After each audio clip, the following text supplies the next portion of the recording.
What's the meaning of archbishop?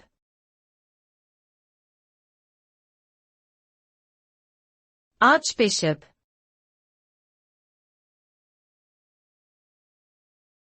Archbishop.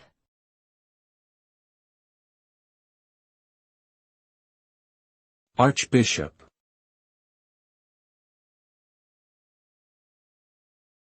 Archbishop.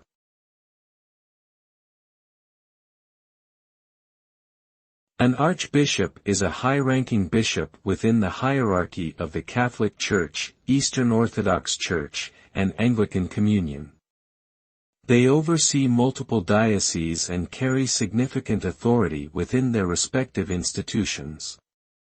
The role of an archbishop involves both administering religious sacraments and providing spiritual leadership to their communities.